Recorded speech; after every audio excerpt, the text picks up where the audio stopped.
So guys, I got this 2011 Eclipse, and I went out and looked at this mobilely, and we'll go through the diag together, what I did up until where I'm at now. So if you crank this, listen. I don't know if you guys can hear that. Its compression doesn't sound good. So I'm gonna set the Pico up and we'll do a relative compression on here. And we'll go through it step by step. Okay guys, so I got the Pico set up, got the amp clamp right here. This should be the starter wire that I'm around. This is my melted amp clamp, so I got a replacement. So we got that set up. Okay, so I'm gonna restart this. Let's restart this capture. I'm gonna crank it.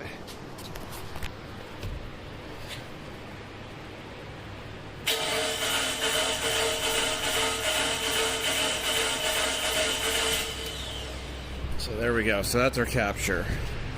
So now, looks pretty good, right? So watch this. Look at that. Now, does it look good? Let's put a filter on here. That's what we get. Now, let's multiply this a little bit so you guys get some more detail in here. Look at that. So it looks like one cylinder has good compression and another one is low. Now, do we have all four? So now I'll save this and then we'll get an ignition sync and we'll see what's going on.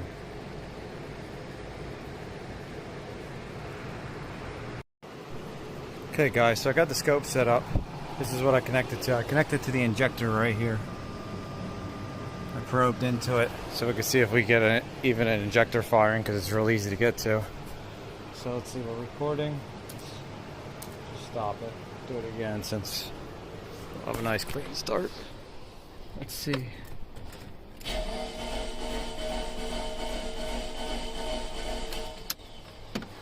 So let's see, what do we got? So you can see we have nothing. So let's move over to the other wire. Let's try the other one.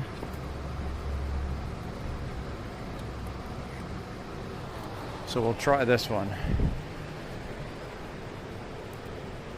Let's see if we get any injector pulse with this one.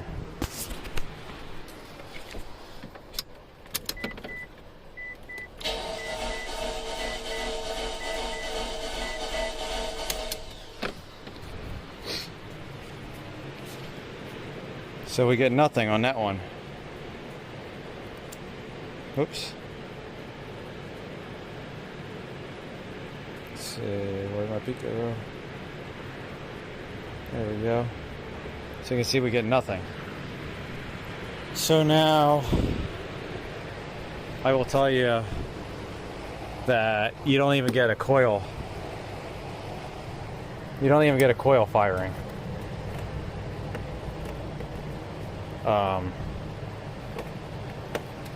I'll show you guys what I found so far, and then we'll go from there, because this next step will show you exactly.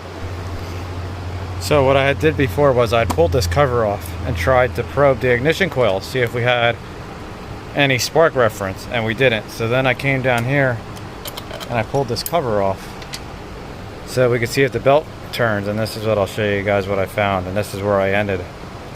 And I told him he'd have to have it towed here.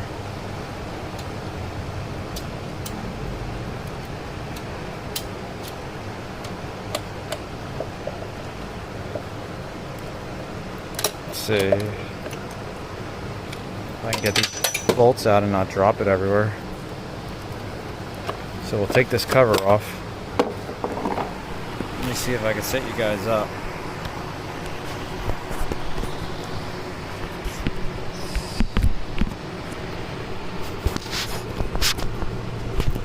Oh, there you guys go. Nice front row seat.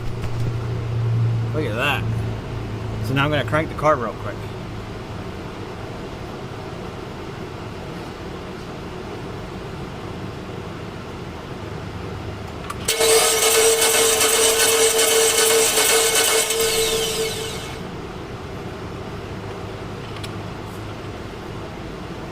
So hopefully you guys saw that.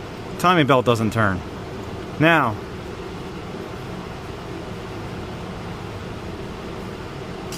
let me grab a ratchet here.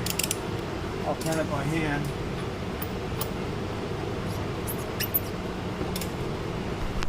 So look at this. We can turn it by hand, but nothing up here turns. So that leaves two options. One, the belt's missing teeth. Hopefully the valves are good. Which I will tell you this, when I was at the guy's house, I did throw a bore scope down in the cylinders and quick look. The valves did look okay, but you couldn't really tell like if they were smashed or not. So what I'm going to try to do is I'm going to see if I can get maybe this cover off or something real quick and see if we can see it, or maybe I could turn the cam sprocket and see if we can get the belt to turn. Just make sure everything physically moves.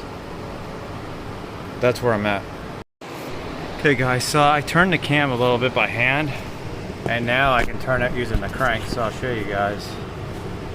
Let's see. Look at that, I think we're missing teeth right there. See that? Teeth are missing from the belt.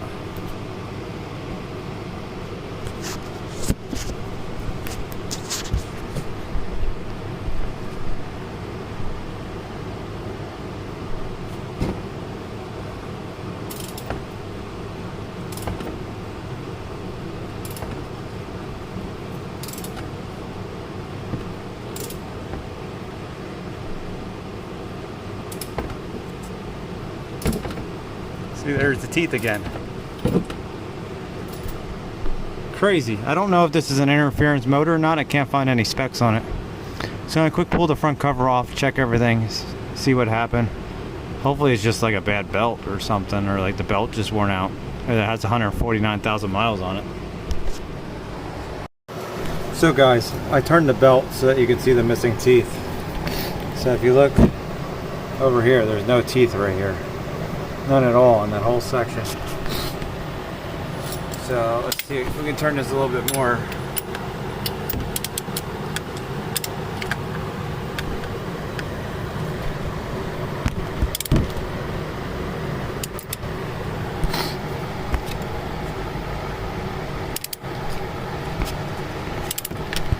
You can see there's a big section missing teeth.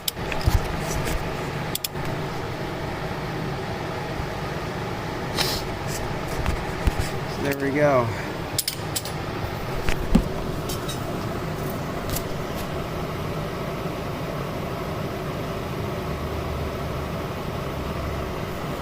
That's a lot of missing teeth there, guys. So hopefully, I guess I have no choice but to take the belt off and just re-time everything the way it's supposed to be. I guess I'll try to line the crank up as best I can. Hopefully we can turn the cam then, line it all up. But look at all these missing teeth. Look at that, that's crazy. There's teeth everywhere. I don't know why that happened unless the belt just failed. Crazy, everything up here looks okay, like nothing looks heated. None of the pulleys look like they seized. It's crazy. But I think that's the only thing that we can do is just get the belt back on right and then go from there.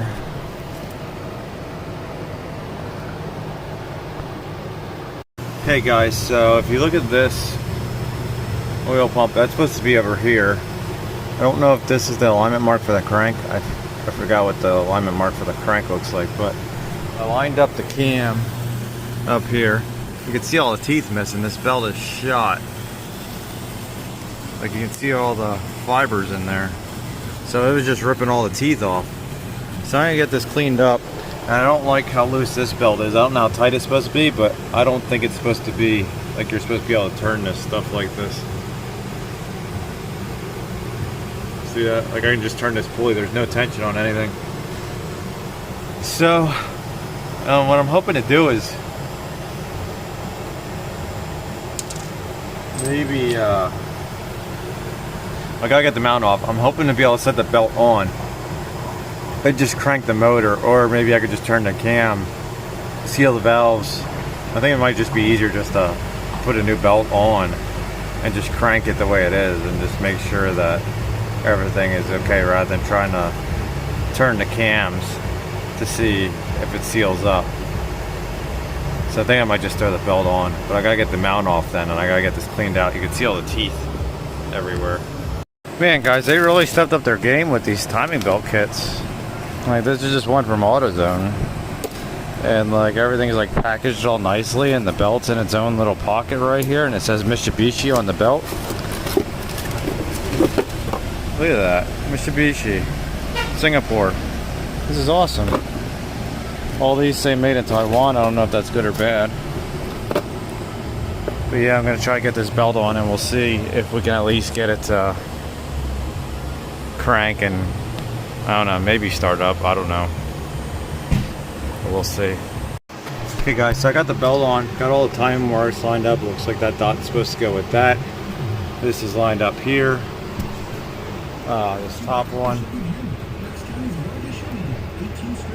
looks lined up with this notch. It's hard to tell, but there you go. There, now it focuses.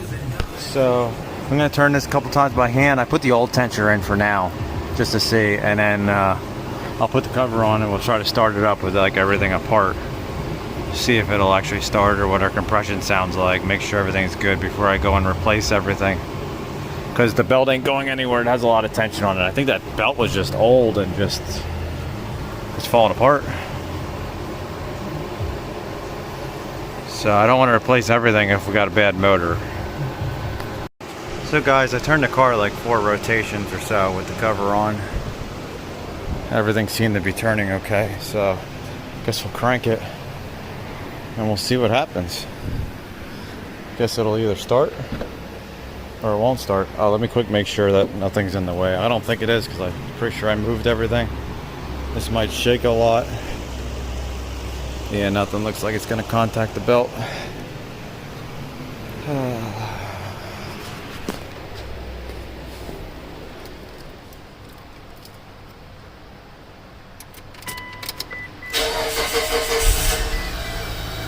Oh man, look at that. It's running, guys. Seems to be running pretty smooth.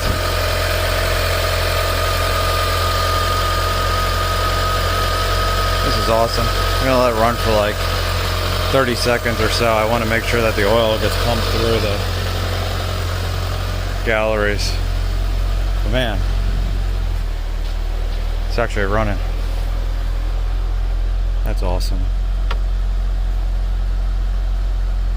Never would have thought. It's probably because I only put the belt on. Just because I have to do extra work. Now if I would do the whole set, it would have been damaged. So that is awesome. So now I'm gonna take the cover back off. I only put one nut in it, holding it in right here because the sensor's on the back side of this. So I'm gonna take that back apart and then we'll replace everything. Look at this, guys. The car stayed in time. I just turned the motor.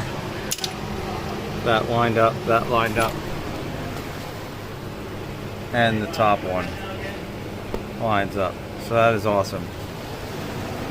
So now I get the fun of taking everything apart and we'll replace that back pulley. I don't know what that controls. I don't know if that's a balance shaft or what, because I think it showed this is the oil pump. I guess we'll find out. So guys, we got the water pump all cleaned up here, like the mating surface. Put a new O-ring on.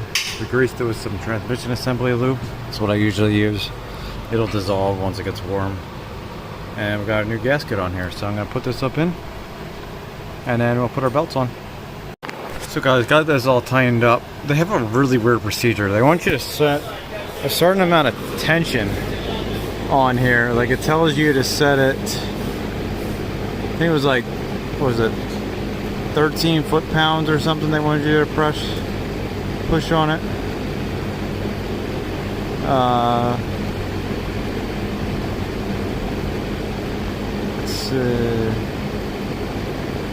Somewhere on here I think it said to put like 13 pounds of force.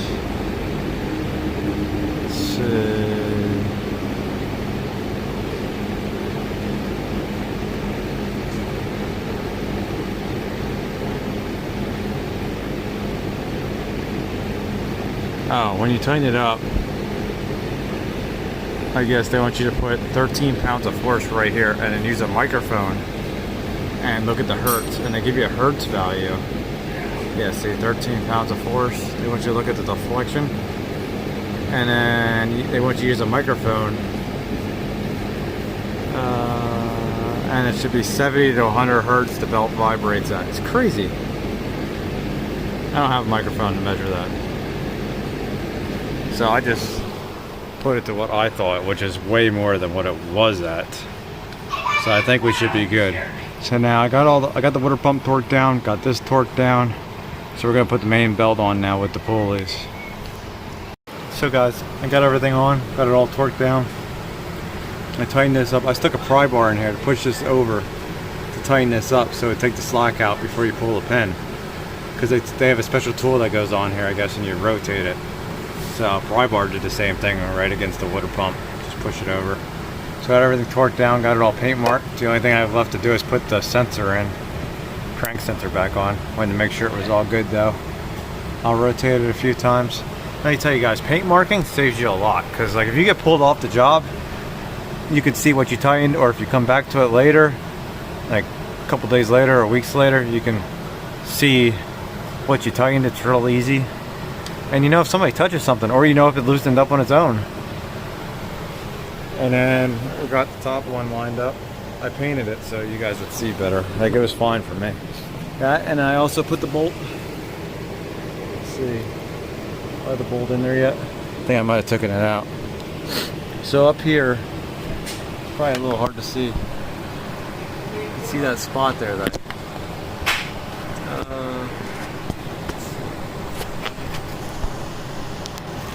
Right there's a hole. Took the bolt out. That bolt is where you put in an M6 by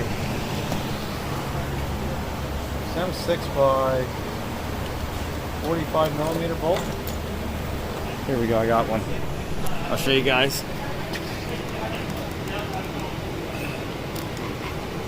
So this is what we got.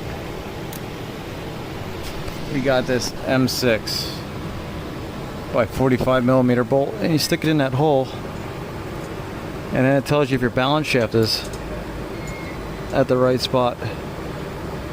Let's see.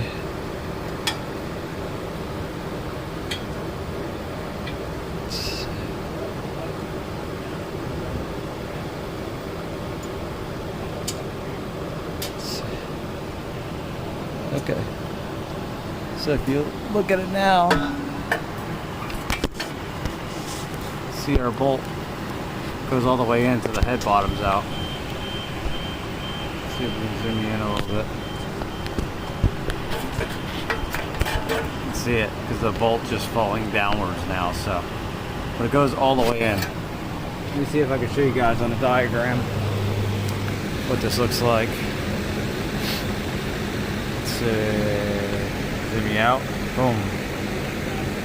Let's see. Do I have it here?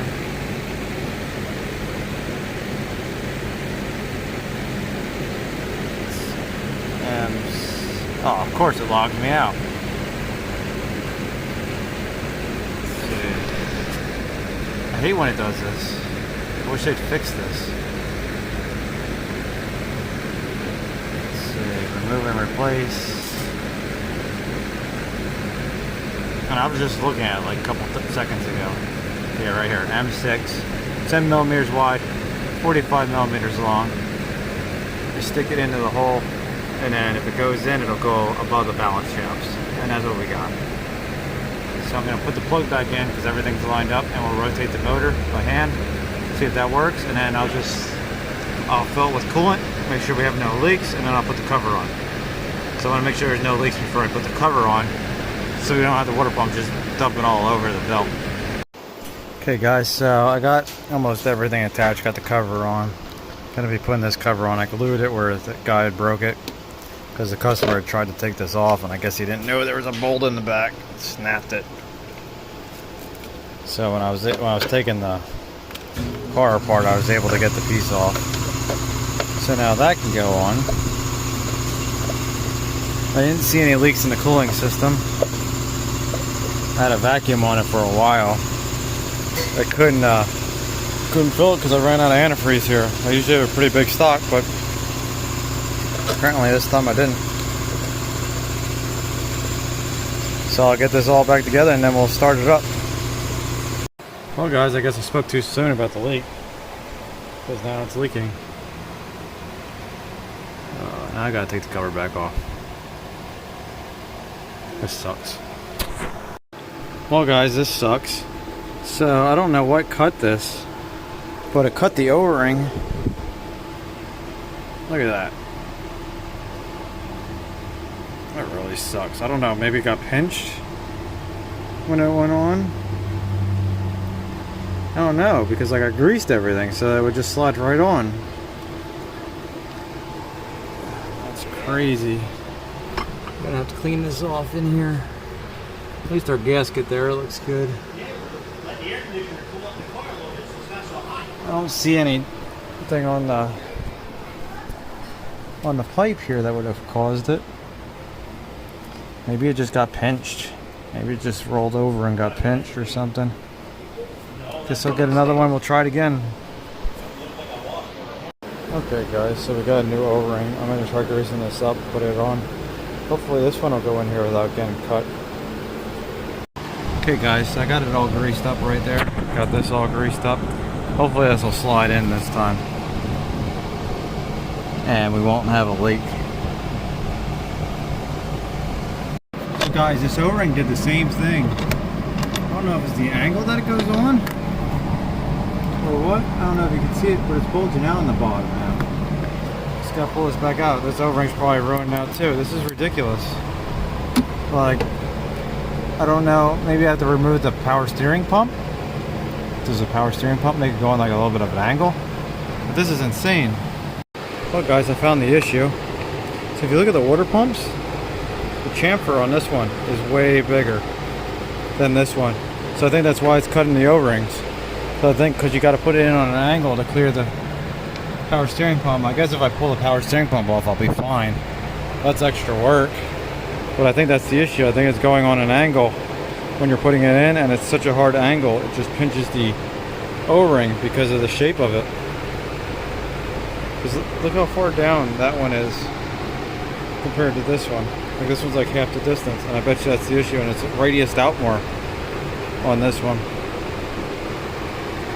You can see like the whole radius comes like way out. Crazy. So I'll have to call and get another O-ring because this one has a slight tear in it. And I was trying to be so careful putting this thing on too.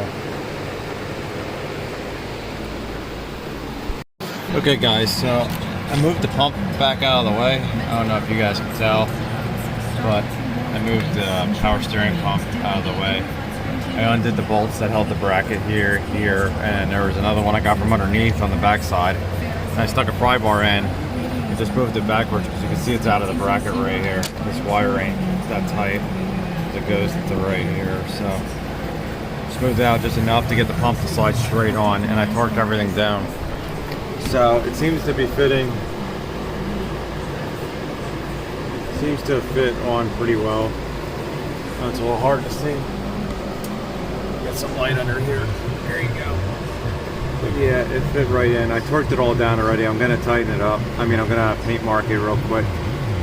But hopefully I can get the pump back in place. There you can see the other bolt hole sticking out right there. I didn't move the pump too much. But hopefully I can get it back in place. I'm gonna get this belt on too after I paint mark it and get everything lined back up.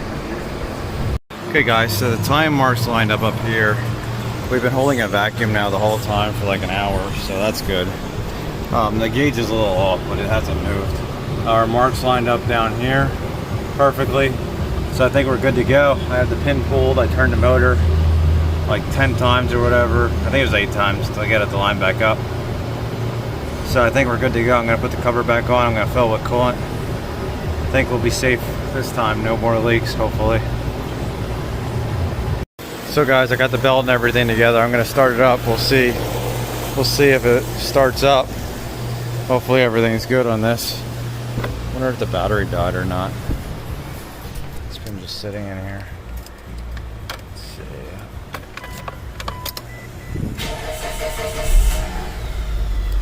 Look at that. We do have a check engine light on.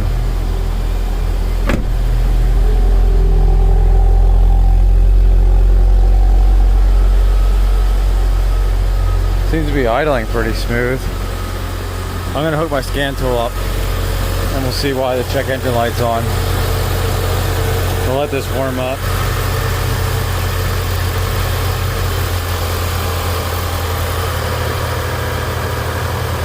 It seems pretty good.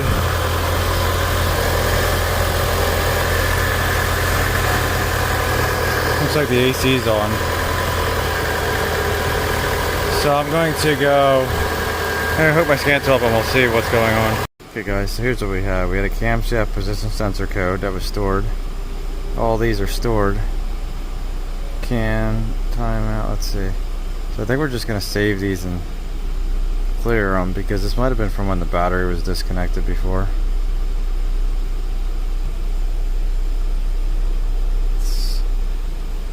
Okay, so we save. Look at all the ants, man. This car is just filled with ants. They're everywhere. This is parked down in the grass.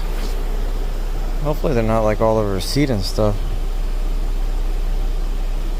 It looks like they're all just in the door jamb. Crap. I'm gonna have to report again because I wanted to clear all the codes. Seems to be running pretty smooth. Like there's a slight roughness, but who knows how long it was sitting like this too. I think it was sitting like this for a while. So here we go. Our short-term and our long-term trims are pretty good. Plus or minus 2%. That's pretty awesome. Our coolant temperature's at 174. I see some bubbles coming out, so I think the thermostat might be beginning to open. So that's awesome. And our radiator fans haven't turned on yet. I'm just gonna let it sit here and warm up, but it's running really nice. I'll get some cam and cranks then for you guys. Okay guys, so we got the car up to like 195. It's been staying here for a while. It's not really budging. Things seems to be looking good. I'm gonna shut the car off. I'm gonna fill the reservoir and get my funnel off, and then we'll get some captures, some cam and crank captures off of it. Okay guys, so I got the clips back together. We're going to get a cam crank waveform with ignitions, coils, and the injectors. So I got everything set up. Got our blue trace going right here. This is our crank sensor. It's probably a little hard to see because of the sun. But right there, that's the wire that comes up to the timing cover. Got our cam sensor right here. Got our green going to our ignition coil right here, and our yellow is going to our fuel injector down on the fuel rail. It's probably a little hard to see right there. So now we're going to start the car up and we're going to see what it looks like. Let's see. Here we go. Oh, hang on, let me start the Pico up. Let's see. There we go. We've got a nice capture going. And then we'll look at it, and when we'll do a relative compression once we get this page full.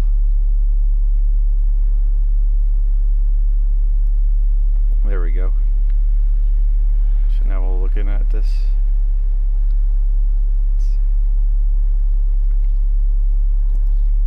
Look at that.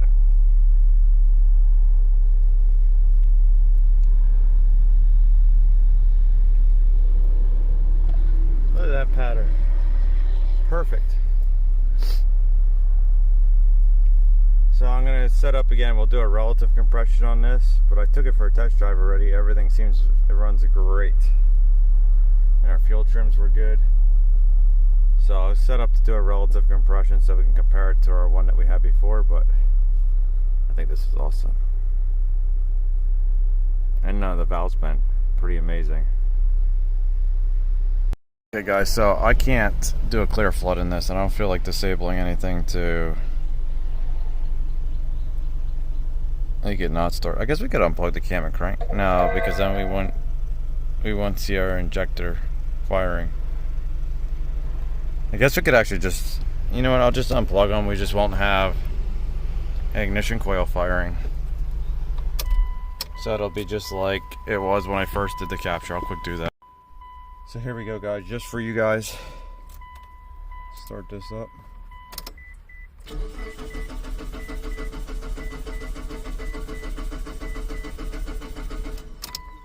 Look at that. Take the key out. Look how nice this is, guys.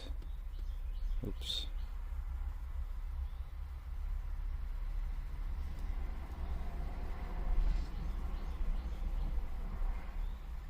Look how nice and even they are. We can put a filter on here real quick. Look at that. That is pretty amazing. Pretty nice and pretty clean. So I hope you guys like it. Hope you learned something. Guess see you guys later. Hey guys, the car's driving great.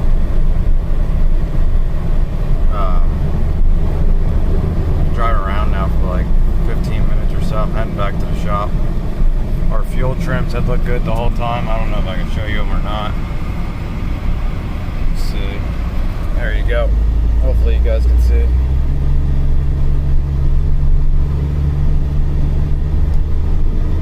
I like how it just like blurs out the screen. But our fuel trims would look pretty good.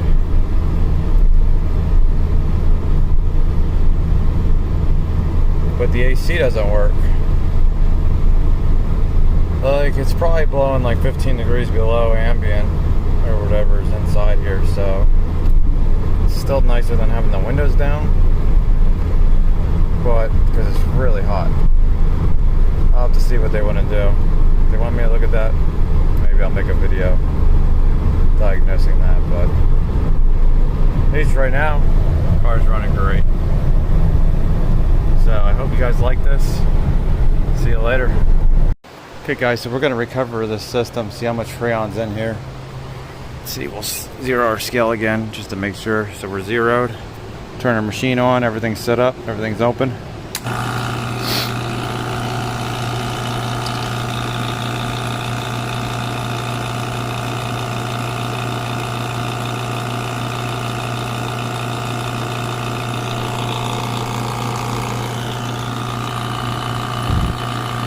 There we go, we're recovering. Let's see how much this system's supposed to hold.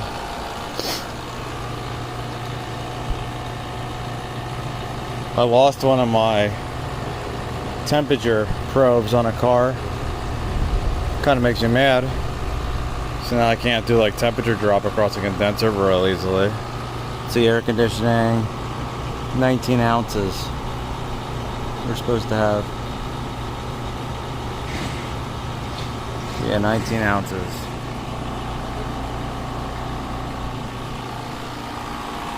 So I'm just gonna let this run and then we'll see how much we get. Okay guys, so I don't think we're gonna pull any farther down in vacuum. Let's make sure the gauge, yeah. This machine only pulls 20 inches. So we're at 20 inches of vacuum. Guess what we'll do is close our blue valve. We'll shut this off, close our blue valve. We'll change this to purge, this one to purge, and then we'll purge the machine. And then you'll see this amount go up when we purge. So I think we were still pretty low. Yeah. We got what, like a 60% charge in here? See, there's where we're at. So it's purged the machine already. So we'll close these, shut it off. So yeah, we had 12 ounces. I'm gonna quick do some math, see what 12.5 ounces is out of 19. Okay guys, so that's 62% charge, I think it was. So it's pretty low. So I'm gonna put some dye in the car and we'll refill it to 19 ounces and we'll see if our AC works. Okay guys, so now we'll set this up to charge. Let's see, shift. So we want 19 ounces.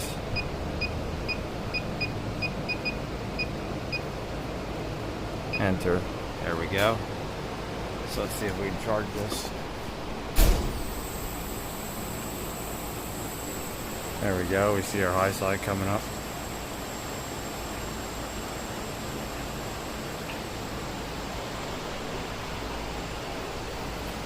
Let's start this car up.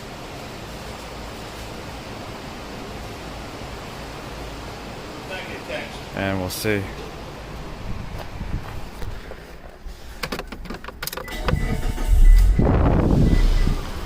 There we go.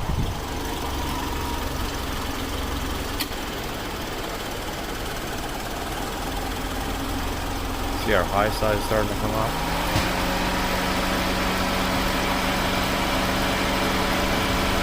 So I'm gonna let this go. We'll recharge this. And we'll see how, let this fully recharge and we'll see how our AC works. So guys, look at our pressures. Our pressures are a little lower now because we were at like 210 before on the high side, or 220. And inside the car, it is ice cold coming out of these vents right now. So that is awesome. Usually I do temp drops, but I really don't have time. I'm leaving for a week for vacation. I got a bunch of cars to get done yet, and I got one more day left before I leave. Goal is to have all the cars out of here. So hopefully you guys like it. See you later.